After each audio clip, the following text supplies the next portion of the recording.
todos que acompanham o canal da Rede Escolar, especificamente hoje do programa Historiando.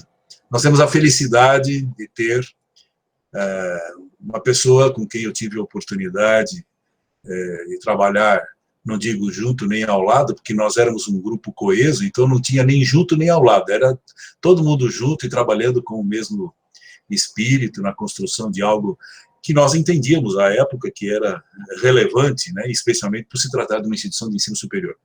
Professora Nara Rejane Cruz de Oliveira, hoje trabalhando na Unifesp Baixada Santista, e que teve inúmeras contribuições à educação física escolar brasileira, e mais especificamente, hoje, né, a gente pode considerar que está voltada para a educação infantil, para os pequerruchos, como a gente costuma brincar. Né? Olá, Nara, me diga uma coisa, Nara, como é que a Nara Rejane, né, chega a uma decisão pessoal de ingressar na história de vida, se constituir uma professora de educação física? Muito obrigado por ter aceito o convite. Bom dia, Daniel, bom dia a todos que nos assistem. Em primeiro lugar, quero agradecer, né, por receber esse convite e fazer parte desse grupo que eu considero bastante seleto para discutir ou para bater um papo sobre a educação física escolar, que permeia as nossas vidas, né, é a nossa profissão. E quero registrar aqui também, pelo menos por enquanto, como a única representante da mulherada aqui neste grupo, fico bastante lisonjeada, me puxo as orelhas, porque da próxima vez quero ver mais mulheres aqui, né? Porque nós temos uma grande contribuição também de pesquisadoras, uma questão que a gente está discutindo nesses últimos tempos, né? E eu sei, logicamente, né, Daniel, que os projetos, eles acontecem na medida do possível e que, obviamente, nós temos outras colegas que poderiam até contribuir mais do que eu aqui, mas me sinto lisonjeada, agradeço muito o convite. E, bom, nos conhecemos, acho que a gente nem há mais de 20 anos, né, Daniel? E já não falamos mais, né? É até complicado falar o quantitativo de tempo, mas bobagem. Então, nessa trajetória, muito temos discutido sobre educação física, e como você bem colocou, né, participamos num determinado momento de um grupo muito coeso, que pensou, ou ousou pensar para além dos muros da universidade, o que a gente poderia fazer, né, o que a gente poderia trazer de inovação. E como é que a Nara chega a este grupo, como é que a Nara chega hoje, considerando aí essa trajetória, né, são 25 anos praticamente de vida profissional, eu digo que toda essa trajetória ela começa ainda na minha infância, né, e não é à toa que no meu doutorado eu fui discutir corpo e movimento na escola, especificamente na pré-escola, porque como menina, né, nos anos 80, 70, 80, como menina, como dizia a vovó, menina sapeca que não parava quieta. Uma coisa que eu sempre ouvi muito foi: para quieta, cruza as pernas, porque menina não faz isso. Né? E embora eu não tenha ido estudar as questões de gênero, né, essas questões dos porquês do corpo e do movimento serem tão restritos, principalmente às meninas, e especificamente na escola, sempre me importunaram. E aí essa Nara chega na adolescência com uma série de inquietações e, como muitos de nós da educação física, passa ali por várias experiências de práticas corporais.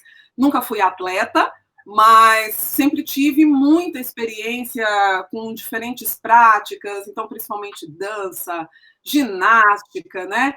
E a escola sempre me marcou muito, Daniel. A escola sempre foi o local onde essas práticas aconteciam, porque, veja bem, nos anos 80 era muito diferente de hoje, que você tem uma série de clubes, escolinhas de iniciação esportiva, quer dizer, até existiam, mas não havia, naquele momento, condições financeiras para bancar. Então, todas essas experiências, elas aconteciam majoritariamente na escola. Então, eu fui aquela menina na escola que corria, brincava e participava de tudo quanto era projeto relacionado à educação física. Tinha uma relação muito próxima com os professores de educação física, alguns deles me inspiraram muito.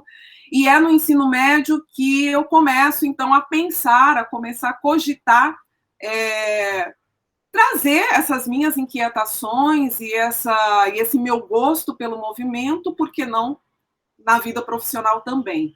E fui muito inspirada por alguns professores de educação física que eu tive, obviamente, né? Então, eu me formei na universidade, hoje, Universidade Estadual de Goiás, mas naquela época era a Escola Superior de Educação Física de Goiás. Então, eu me formei lá, né? Passei minha vida em Goiânia. Tive a oportunidade de fazer a graduação nessa instituição, que era a mais antiga do estado de Goiás. Fiz especialização em educação física escolar logo após o término da minha graduação. E, posteriormente, alguns anos depois, eu acabei tendo a oportunidade de fazer o mestrado na Unicamp, na educação física, e aí acabei vindo para São Paulo, né? Mas, nesse meio tempo, eu acho que algumas coisas que marcaram muito essa minha trajetória foram principalmente as coisas que aconteceram na graduação, né? Então, como é que hoje eu chego a discutindo e pesquisando infância? Também surge de muitas inquietações na graduação. E eu sou uma pessoa muito marcada em termos de memórias por falas e cenas que aconteceram nessa minha vida, né? E nessa minha formação. Então, eu acho que o primeiro grande baque, assim, foi quando no estágio supervisionado em educação física escolar, nós tínhamos lá que escolher, eu escolhi uma colega, a gente trabalhava em duplas nos estágios, e nós fomos trabalhar na educação infantil, numa escola ao lado da universidade, né, o Instituto de Educação de Goiás.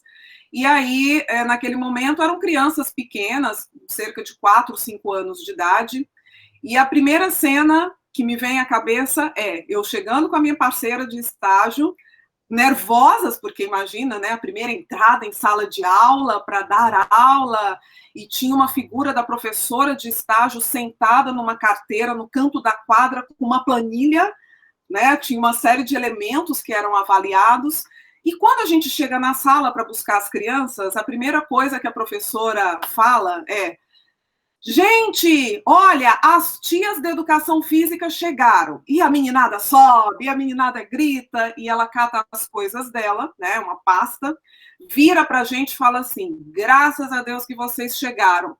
Ó, qualquer coisa, estou na sala dos professores. E aí essa cena de uma professora largando, literalmente, uma turma com 20 e poucas crianças na mão de 2 estagiárias, eu me lembro muito assim, da gente olhar uma para a outra e falar e pensar, né? Meu Deus, o que vamos fazer? Então, essa é a primeira cena que me marca muito. E que, lógico, né? Tudo deu errado naquela aula, porque tudo que a gente tinha planejado acabou em 5 ou 10 minutos. Então, como é a história de muita gente no estágio. Então, assim, foi a partir dali, acho que eu comecei a pensar, a refletir sobre essa questão do corpo, do movimento na educação infantil, principalmente, né?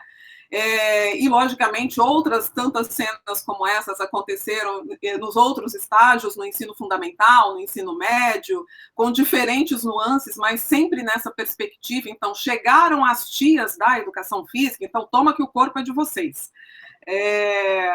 Então, assim, isso me marcou muito. E outra coisa também, né, Daniel? Acho que nessa trajetória eu tive a sorte, eu falo que é a sorte mesmo, de cursar educação física nos anos 90, em meados dos anos 90, no bojo da ebulição ali de todas as discussões vinculadas ao que era, ou que deveria ser a identidade da educação física. Então, quando eu digo para você que eu me sinto muito honrada de estar aqui, é que eu olho para os outros colegas que estão sendo entrevistados e eu digo, gente, eu tive aula com boa parte desses hoje colegas, né, que contribuíram muito para a minha formação e que eu participava de eventos acadêmicos e via lá os grandes debates, né, sobre as teorias da educação física, sobre as diferentes perspectivas epistêmicas, etc. e tal, para sair do contexto do trabalho só voltado para a aptidão física, tecnicismo, etc. Então, eu vivi toda essa ebulição durante a minha formação, porque eu vi isso na prática, né? Houve uma mudança curricular no curso de Educação Física na minha universidade, no meio do meu curso. Então, obviamente, tudo isso contribuiu para essa Nara que hoje vos fala, né? Para essa formação. E para buscar, enfim, né, a qualificação, tanto na especialização, no mestrado, posteriormente no doutorado, e eu sigo a vida acadêmica até hoje muito pautada, né, nessa história que foi sendo constituída. E acompanhando mesmo, né, por exemplo, nos anos 2000, até quando trabalhamos juntos, eu lembro de nós discutirmos com os nossos alunos sobre as diferentes abordagens de educação física, e aqueles alunos olhavam e falavam assim, mas como assim, né, professor? Porque estava muito claro na nossa cabeça que tínhamos vivido todo esse processo, visto ali ao vivo e a cores, né, e vivenciado, inclusive, nas escolas onde trabalhamos, e os alunos, os estudantes acadêmicos, sem entender, sem compreender muito de que lugar falávamos, né? Então, acho que é um pouco disso. E aí eu trouxe essas inquietações para o mestrado, fui discutir no mestrado as concepções de infância na educação física brasileira, e posteriormente no doutorado tive a oportunidade de fazer uma pesquisa de campo, com observações, com entrevistas, né, para entender melhor tais concepções no contexto do cotidiano da escola, né, ou da pré-escola. E aí, em termos de atuação, Daniel, acho que também tive várias experiências, né? Eu fui muito cedo, acho que até por conta de ir emendando uma formação na outra, fui muito cedo para a universidade, onde aprendi muito e dei muita cabeçada também, né? Minha primeira experiência no ensino superior foi na Universidade Federal de Goiás, depois passei como professora substituta na Estadual de Goiás, onde eu tinha me formado, então já era aquela segunda geração que estava atuando. Passei por instituições privadas, em São Paulo trabalhamos juntos, né, durante muitos anos, e até chegar aqui na Unifesp.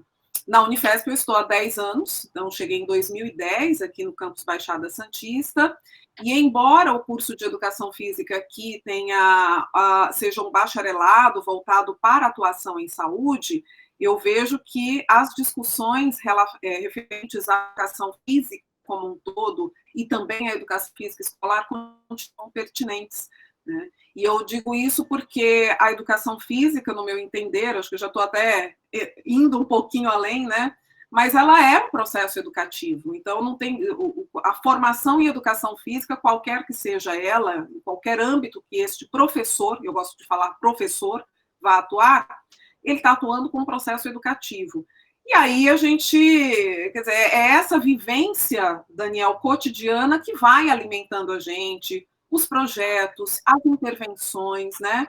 E é isso, acho que dessa primeira perspectiva da trajetória, eu acho que é por aí.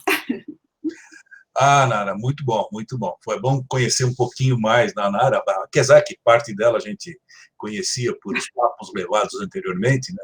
Agora, você fez uma lembrança, eu tenho, sim, as mulheres a serem entrevistadas, né? Mas é sempre assim, a gente tenta ajustar e alguma coisa acontece, né? Eu coloquei que eu vou tentar fazer um ciclo agora só com as mulheres que a gente tem.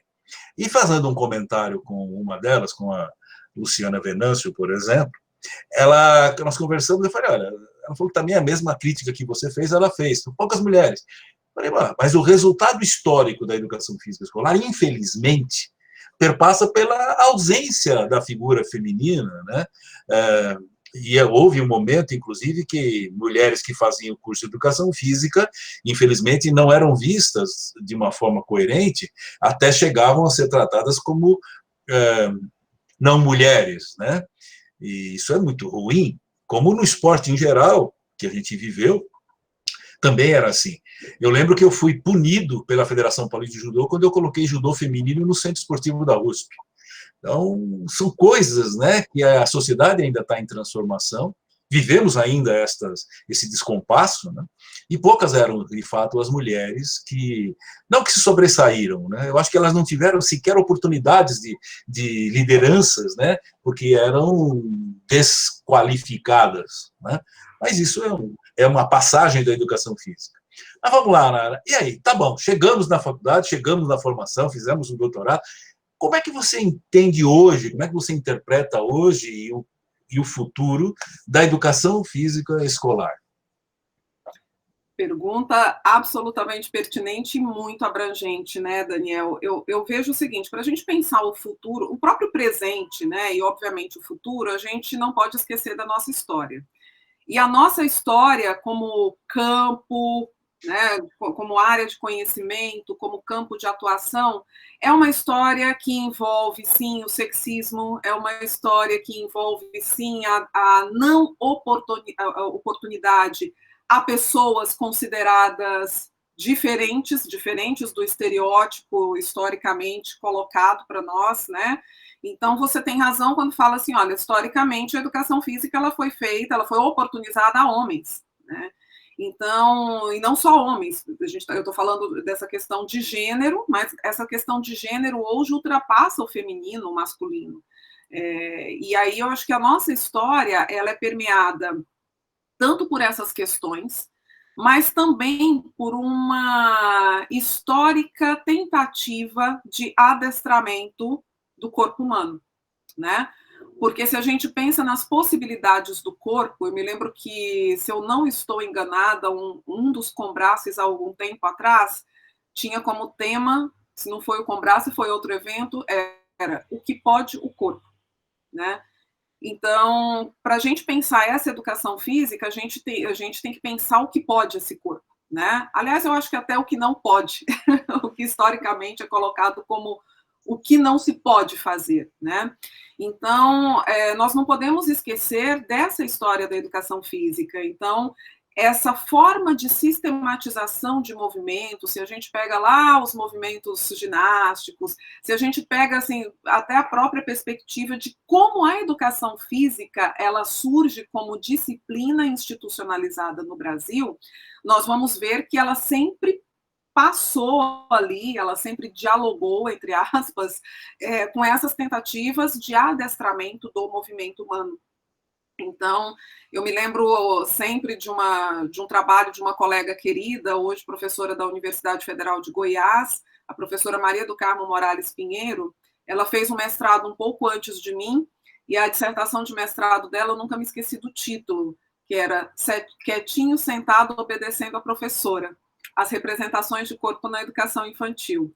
Então, esse título me marcou muito, né? Porque se eu não, acho que quando ela estava terminando o mestrado, eu estava começando, e isso fiquei com esse título na cabeça, né?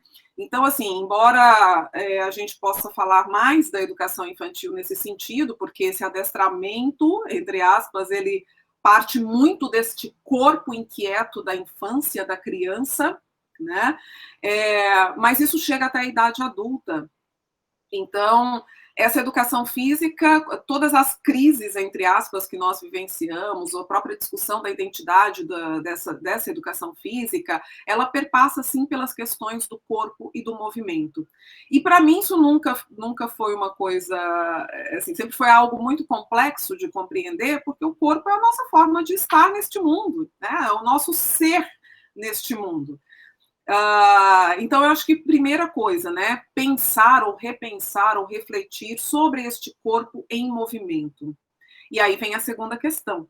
Que movimento, né, Daniel? Então, assim, a gente que passou por essa trajetória de acompanhar de perto os debates, eu que passei uma infância e uma adolescência vivenciando nas escolas esta prática de educação física castradora, imagina, né? Eu tenho 46 anos de idade hoje, estudei no final dos anos, fui para a escola ainda nos anos 70, final dos anos 70, passei boa parte ali da minha infância e adolescência início da adolescência nos anos 80, e a gente tinha uma divisão de meninos e meninas nas aulas de educação física. Olha que coisa absurda, né? E em algumas escolas até hoje isso existe. né? Então, assim, você ainda tem aquela figura da aula de dança para meninas, da aula de judô para os meninos, né? E quando aparece uma menina ou um menino, as pessoas ainda estranham, né? Estamos em 2020. Então, para mim, é uma coisa assim, absolutamente insana ainda. Então, o que isso tem a ver com pensar o futuro da educação física? Nós precisamos ainda discutir essas amarras do corpo, né? Que hoje são outras, mas que ainda existem, né? São outras as formas de adestramento do movimento humano, mas estes ainda existem. Então, que formas? Estamos hoje em pleno período de pandemia, né, Daniel? E esse período de pandemia tem nos mostrado também que, ao mesmo tempo que o uso de recursos tecnológicos tem se tornado aí uma constante e uma alternativa, uma solução para estarmos próximos aos nossos alunos, eles também, né, assim, eu diria que eles coroam um processo que já vem sendo vivenciado.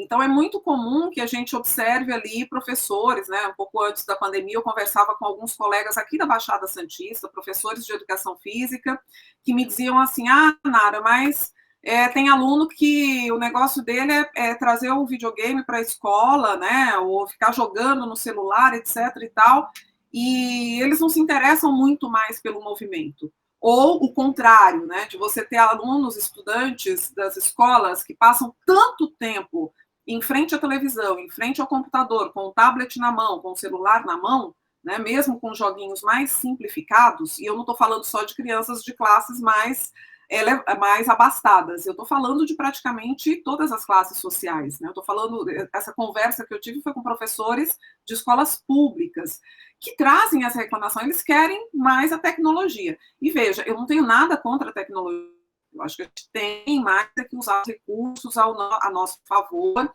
a gente tem que caminhar junto com a evolução. Entretanto, né, eu vejo que essas amarras hoje elas são colocadas, aliás, já desde algum tempo, porque quando a criança está muito inquieta, o que o responsável faz? Dá o joguinho, dá lá o recurso, põe na televisão. Então, a gente vive hoje quase que uma outra pandemia de falta de movimento, né? Eu não vou nem falar só falta de atividade física, falta de movimento, né? Então você chega a séries que, teoricamente, vamos dizer assim, no seguir da escola, essas crianças deveriam saber fazer, né, determinados movimentos e elas não conseguem se expressar corporalmente de uma maneira mais ampliada, digamos assim, né? Essas crianças, elas estão ali retorcidas, quase que reproduzindo as posições sentada ou deitada, né? Que ficam durante tempos e tempos fazendo uso dos recursos tecnológicos. Então, de novo, não tenho nada contra, mas eu acho que pensar o futuro da educação física é pensar nessas novas amarras do corpo. Então, se antes, né, essa amarra era no sentido de para quieto, menino, e senta, né? Então, você tinha lá X horas dentro da sala de aula e a hora da educação física na escola. E aí a gente continua, né, pensando aí nesse presente, nesse futuro da educação física. Eu relembro, nesse sentido, a fala da saudosa professora Débora Tomé Saião, que foi uma das precursoras em pensar essa educação física infantil, né? Não sei se é a precursora em termos de prática, mas uma das primeiras publicações que eu li a respeito, ainda na minha graduação, foi dessa professora. Ela era de Florianópolis, e a professora Débora tinha um texto que era justamente com esse título: A Hora de Reticências à Educação Física na Pré-Escola, que era justamente a reprodução daquela questão, né? Então, eu tenho lá X horas, e aí dentro da sala de aula é a hora do trabalho intelectual, e o professor de educação física toma conta do corpo durante 45 minutos, 2 vezes por semana. Então, é muito complexo pensar isso, né, Daniel? Isso que eu estou fazendo esse bate-papo, talvez um pouco mais informal, sem mencionar tantas teorias, porque eu gosto de trazer sempre essas experiências observadas no chão da escola, né, na prática da educação física escolar. E tive a oportunidade de participar de vários cursos de formação em diferentes redes municipais, Brasil afora, e eu sempre ouço a mesma reclamação dos professores, né? Ah, porque vocês são os teóricos da educação física. O que é ser um teórico da educação física?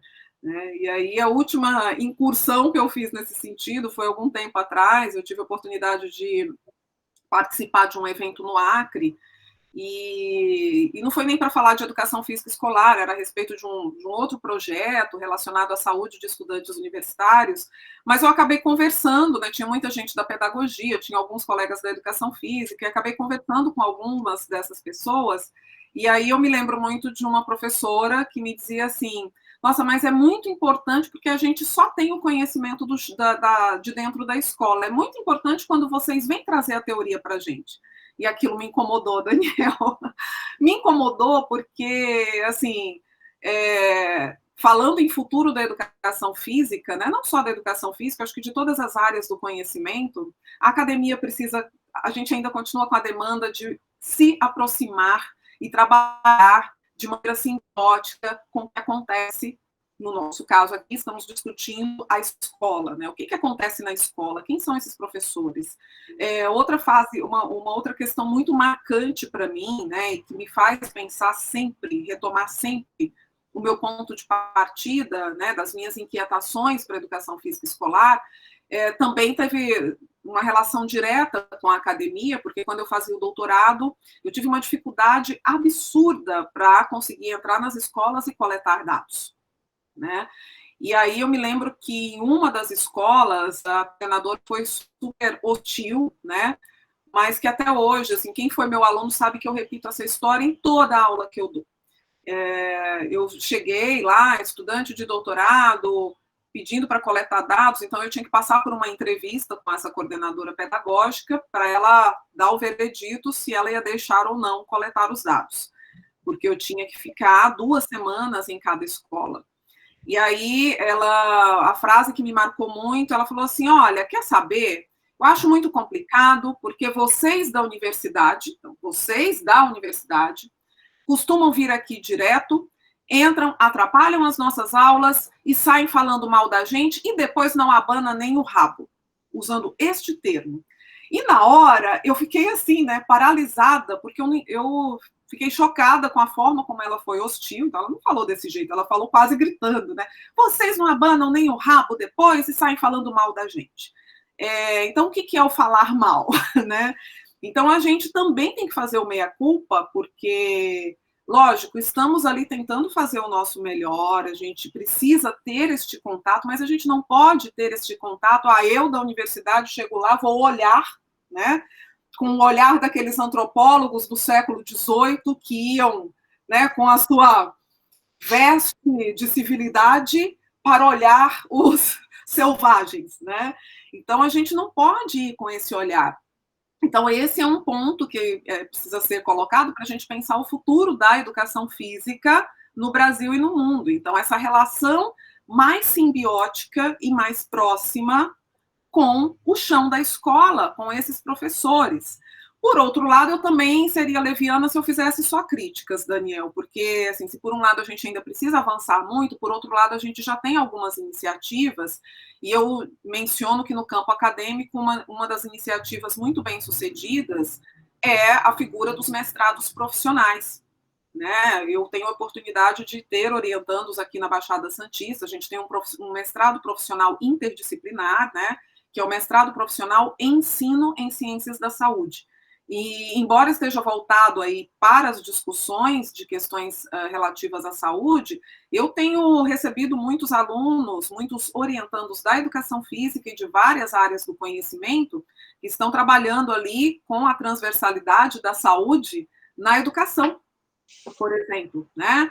Então, isso tem aproximado, porque, assim, esse mestrando que chega para o mestrado profissional, primeiro, né, para ele fazer um mestrado profissional, pelo menos aqui, o critério básico é que ele esteja inserido em uma prática profissional, em um campo, né, de atuação profissional, preferencialmente na rede pública, e que ele discuta, dentro do seu projeto de pesquisa, questões relativas a isso. Então, acho que isso é um ganho já. Porém, né, sabemos que essa figura dos mestrados profissionais ainda é, de certa forma, recente no Brasil. Mas eu acho que esse é um ponto. Olhando para a escola, né? Então, assim, ao mesmo tempo que a gente faz o meia-culpa em termos de academia, olhando para a escola, eu penso que nós ainda precisamos de políticas públicas efetivas que garantam a formação ampliada desse professor, né? E eu também menciono aí uma experiência que nós tivemos em 2016, nós fizemos um grande curso de formação para professores de todas as áreas, né, mas que atuavam nas escolas públicas municipais do estado de São Paulo. E esse curso a gente discutia gênero e diversidade na escola, e nós tínhamos muitos professores de educação física, de português, de matemática, enfim, de todas as disciplinas das escolas, né? E foi uma das boas experiências, porque o tema era gênero e diversidade nas práticas cotidianas da educação escolar, mas a gente acaba se aproximando muito dos colegas da educação física, né? Então, por exemplo, essas são questões ainda muito complexas de serem tratadas no cotidiano da escola como um todo e ainda na educação física por essas antigas concepções de que, né, porque embora diretamente nos próprios documentos curriculares a gente já não tenha essa cisão menino-menina, na prática cotidiana isso ainda é muito recorrente. Então, eu me lembro de um professor de educação física que conversava comigo e dizia assim: olha, professora Nara, a gente até tenta, mas na hora da prática, as meninas estão lá de salto, sentadas, não sei o quê. Quem sou eu para falar que ela deve vir de tênis? Aliás, até falo, mas ela não vem. Então, assim, são aqueles problemas que nós tínhamos ainda 20 anos atrás, ou mais, que continuam ali sendo reproduzidos no ambiente escolar. Ao mesmo tempo, esse professor, quer dizer, a culpa não é dele só, né? Quer dizer, a gente não pode jogar uma responsabilidade para o indivíduo, né? Uma responsabilidade de um problema que é coletivo só para o indivíduo. Então, nós ainda temos aí políticas públicas que não são efetivas, né? Que não estão chegando ao campo específico da educação escolar e que atrasam esse processo, né? Esse processo de evolução. Então, eu estou colocando tudo isso para dizer o seguinte: pensar a educação física escolar, o presente e principalmente o futuro dessa educação física escolar, é repensar as nossas práticas cotidianas, é repensar os nossos aportes teóricos, né? E é tentar, e isso é o que a gente vem fazendo aí ao longo dos anos, né? É tentar fazer esse casamento dar certo, da teoria com a prática, porque nós ainda temos muitas dificuldades. Por outro lado, Daniel, eu digo que na minha trajetória aí da educação física, né, eu entrei no curso de educação física, eu comecei o meu curso de graduação em 1993, me formei ao final de 96. Nessa trajetória, eu diria que muito, mas muito mesmo, né? Eu já vi em termos de mudanças positivas. A gente tem essa tendência, porque tendência não, né? É nosso papel criticar, sim, claro, mas eu acho que a gente também tem que destacar esses pontos positivos. Então, todo aquele movimento dos anos 80 e que reverberou de maneira muito mais efetiva ao longo dos anos 90 nas universidades, trouxe esse novo olhar para a educação física, né? Então, eu me lembro da gente estudar nos anos 90 a perspectiva crítico-superadora, a motricidade humana, a perspectiva crítico-emancipatória, né? Estudar esses autores que ousaram, que eu digo assim, ousaram mesmo, porque imagina, em plenos anos 80, né? Eu fico imaginando essas pessoas produzindo aqueles materiais e lembro disso no início da minha formação em educação física, quando a gente começou a ter acesso a essa literatura, que alguns professores da velha guarda falavam assim, isso aí não vai para frente, é só modismo, né? E olha onde esse modismo nos trouxe. Então, nós vivenciamos esse movimento, né? É um movimento lento, sim, a longuíssimo prazo, que eu costumo dizer. Então, se a gente olha os últimos 20, 30 anos da educação física, muito foi modificado, Daniel, mas a gente ainda tem um longo caminho pela frente. Eu acho que muito foi modificado em termos, assim, de termos oportunidade de estudar mais, né? Não só nós na academia, mas os próprios professores. Tivemos documentos muito interessantes produzidos pelo Ministério da Educação, né, em termos de diretrizes curriculares. Eu mesma tive a oportunidade de participar em 2005 das orientações curriculares nacionais para o ensino médio. Na época, o CBCE tinha sido convidado a participar, eu fazia parte do GTT Escola, então foi uma experiência incrível, né? Dificultosa, mas muito boa, muito positiva. Então, assim, o professor, hoje, na educação física escolar, embora ele tenha aí uma série de dificuldades históricas, eu digo que ele já chega com uma formação um pouco mais diferenciada, embora a gente sempre faça a crítica à nossa formação. E, consequentemente, essas práticas têm se modificado. Talvez não na velocidade como nós gostaríamos, mas tem, Daniel. Então, a gente também não pode retirar o mérito. A gente não pode chegar aqui só reclamando, né?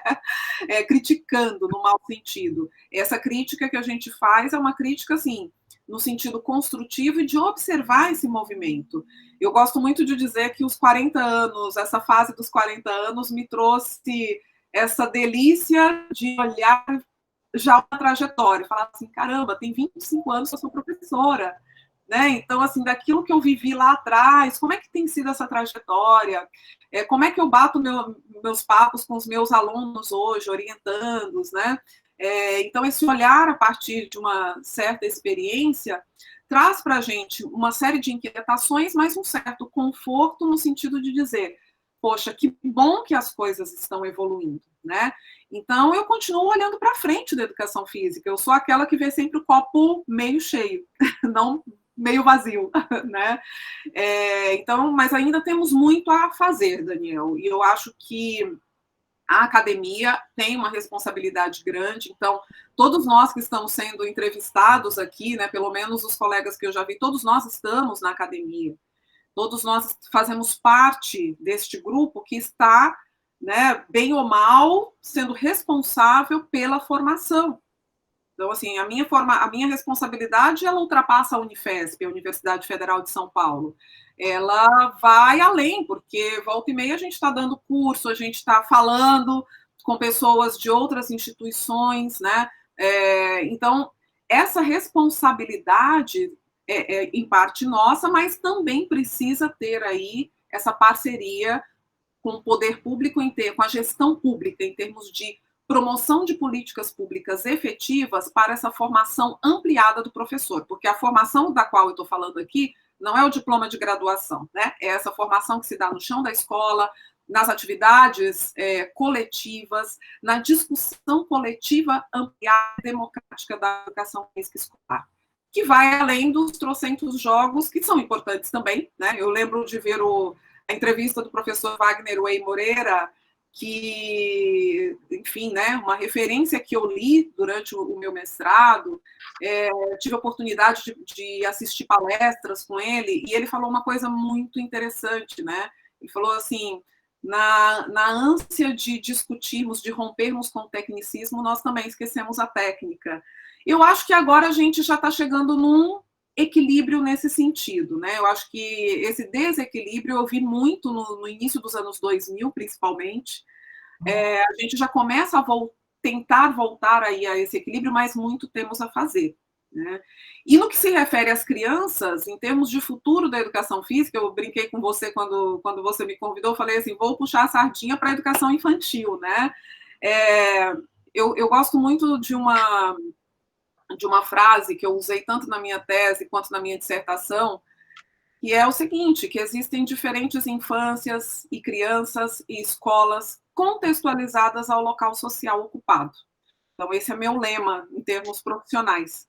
Eu tenho que olhar, sim, a teoria, eu tenho que olhar ali a função social da escola, mas eu não posso perder esse ponto de vista, né?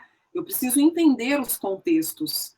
Então, as mudanças, para a gente pensar o futuro de qualquer área do conhecimento, e aqui estamos falando da educação física escolar, a mudança ela começa a partir do momento que eu tenho essa sensibilidade de olhar o meu contexto. Então, na minha considero assim até pouca experiência no chão da escola, mas eu tive a oportunidade uma vez de trabalhar por alguns meses, né, há 20 e poucos anos atrás, numa escola rural.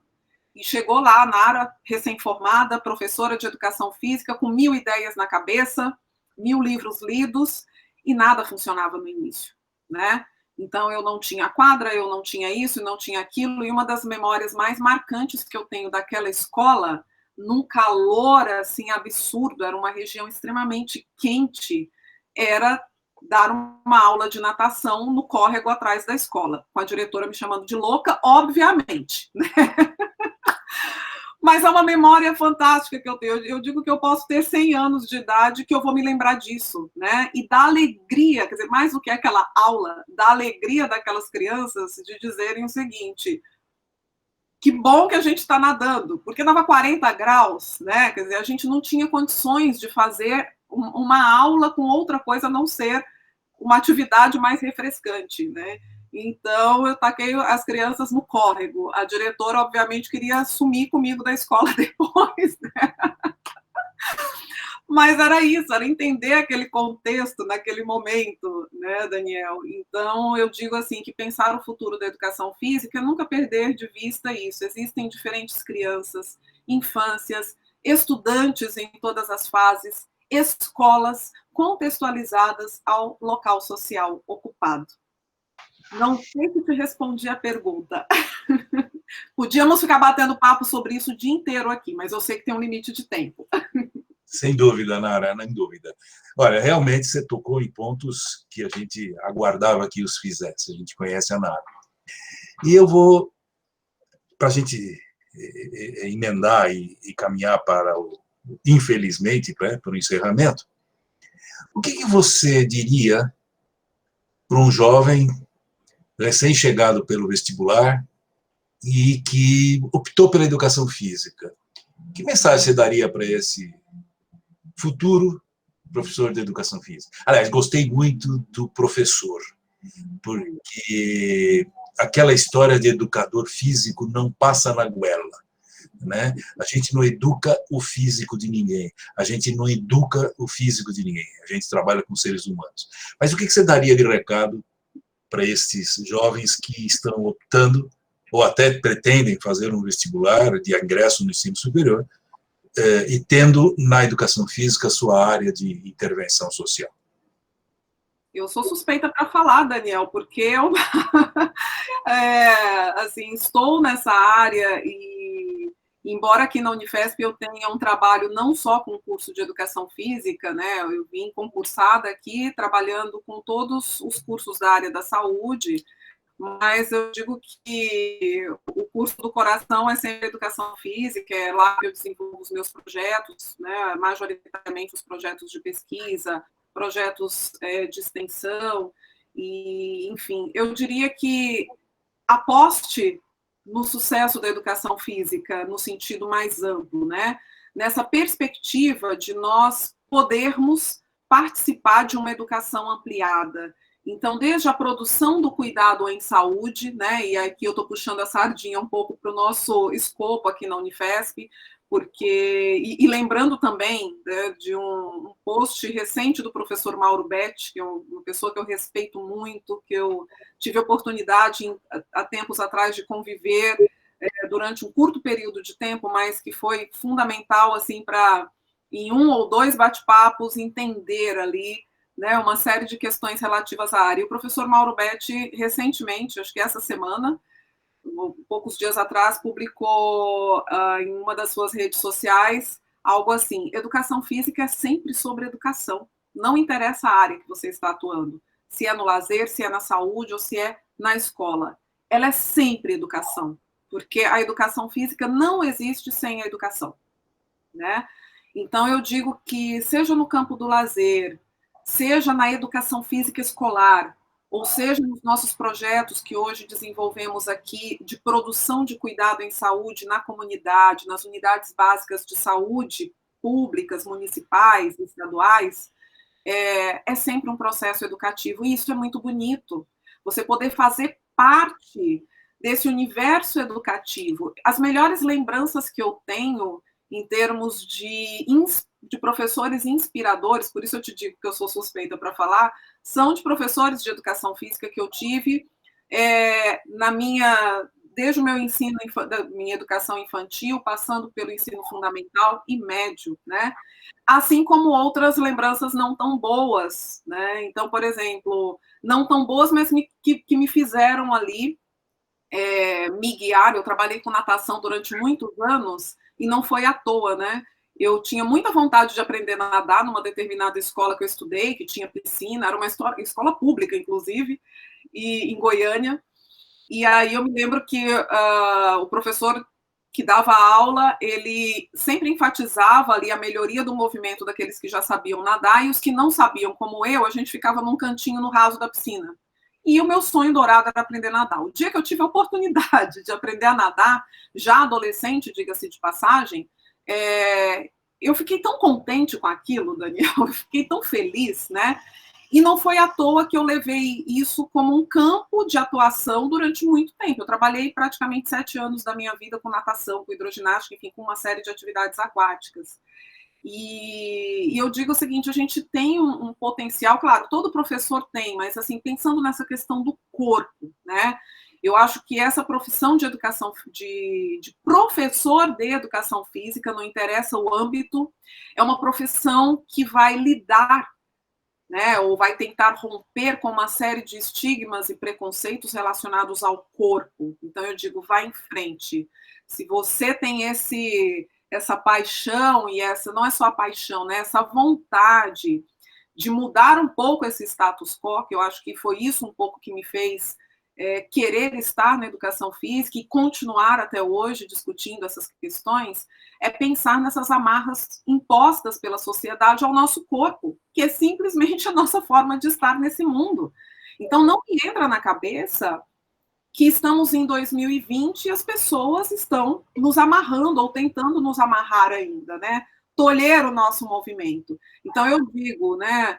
É uma profissão bonita, é uma profissão ao mesmo tempo desgastante, porque é uma das poucas profissões, né, Daniel, que a gente tem que estar justificando ao longo da nossa carreira inteira por que é importante a educação física. Olha que absurdo, né? O tempo todo a gente está justificando por que a educação física é importante. Mas, ao mesmo tempo, ao longo da nossa vida profissional, a gente vai observando ali, né, a longo prazo, como nós podemos inspirar os nossos alunos, como nós podemos romper com certas amarras.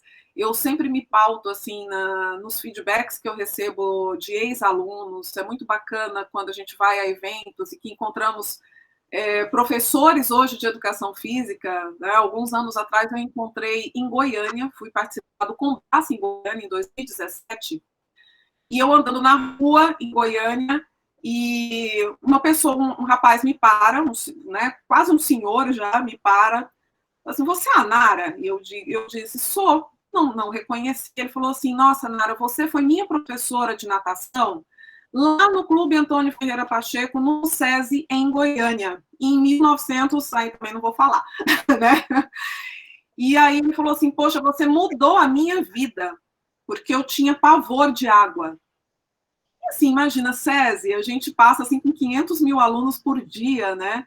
Mas aquilo me marcou muito, Daniel, assim, a forma como ele falou assim, poxa, hoje eu vou para tal e tal lugar, assim, é uma liberdade que eu tenho porque eu sei nadar. E aí, na hora, eu pensei assim, nossa, que exagerado ele, né? Mas depois, não, eu falei, poxa vida, para ele foi uma inspiração ter aprendido nadar comigo, para outro aluno, ex-aluno da escola, foi uma inspiração romper com tal e tal coisa. Então, assim, já encaminhando aí o porquê, né? Como é que eu diria? É uma profissão fantástica, né? Na realidade, a profissão de professor. Uma das primeiras frases, das primeiras coisas que eu li de Paulo Freire no meu primeiro ano de graduação, né, foi a célebre frase: o mestre não é quem de repente ensina, é quem de repente aprende. Então, se você tem gana de aprender, eu não vejo outra profissão que não seja professor, né? Seja de educação física ou de qualquer outro. Mas lembre-se, nós somos sempre professores. na escola, no clube, na academia, na unidade básica de saúde. Então, eu diria, vá em frente. Se você quer ensinar e, principalmente, aprender, vá em frente. Essa é a profissão certa. Nara, maravilhoso, maravilhoso. Foi fantástico estar com você esses poucos minutos, né? Mas você faz retratos de vida bastante significativos, né? E que são afetivos e mobilizadores, né? Você convida as pessoas no seu discurso, na sua fala, e não entenda discurso de forma pejorativa, não. Na sua fala, né? Na sua fala como uma fala cativante e motivadora. Muito obrigado. Nós agradecemos, da Rede Escolar agradecemos você, e torcendo para que outras vezes venhamos a falar novamente, espero eu, que possamos construir novos caminhos, descaminhos também a gente faz, né? Mas na melhor maneira possível e pensando com amorosidade. Obrigado e diga o que você desejar agora para a gente encerrar. Eu só tenho a agradecer, Daniel, e parabenizá-lo pela iniciativa, que nós sabemos que essa iniciativa do Historiando, ela nasce lá em 2005, com o nosso primeiro Congresso Paulistano, na época de Educação Física Escolar, por esse grupo, mobilizado por esse grupo tão saudoso, né? E esse grupo que realmente ousou, em pleno 2005, em uma universidade privada, tentar fazer algo diferente. Então, eu parabenizo a tua iniciativa, parabenizo a tua perseverança, principalmente, porque da última vez que conversamos, falávamos sobre isso, né, Daniel? Do quão é difícil a gente seguir aí nesse caminho, tentando publicar, você lutando aí com a RB Escolar, o quão é difícil a gente produzir conhecimento no Brasil e, principalmente, um conhecimento voltado ao chão da escola, né? E eu só tenho a agradecer. É uma honra para mim, um prazer estar aqui. Poderíamos conversar por horas, horas e horas, né? Mas é um prazer enorme estar aqui e eu entendo, assim, a minha fala hoje, ela foi nesse sentido mais de trazer mesmo memórias, Daniel, porque eu acho que essa questão da afetividade, ela faz parte, né? Já diziam alguns autores sobre a formação docente que essa nossa formação, ela não é só nos muros da universidade, muito pelo contrário, né? Ela traz ali as nossas vivências cotidianas, na nossa família, né? Enfim, as nossas aventuras e desventuras. Então, a nossa prática cotidiana, ela é permeada também por esses elementos afetivos. E eu brinco que depois que a gente passa também dos 40 anos, assim, a gente já se dá a liberdade, né, de ir um pouco além nesse sentido. Então, eu me dei, assim, não me dei, você me deu também essa liberdade de batermos realmente um papo sobre essas questões e de como essa educação física e de como essa educação física se encontra ali com aspectos da minha experiência de vida e vice-versa, né? Quer dizer, é uma parte muito importante da minha vida, sempre foi, né? Nesses últimos 25 anos. Então, eu só tenho a te agradecer e parabenizá-lo pela iniciativa e esperando ver mais mulheres aqui também. Perfeito, Nara, muito obrigado, e a todos na expectativa dos próximos encontros, que a gente vai poder ampliar ainda mais este retrato historiado da educação física escolar brasileira. Um grande abraço, até mais. Até mais, Daniel, obrigada.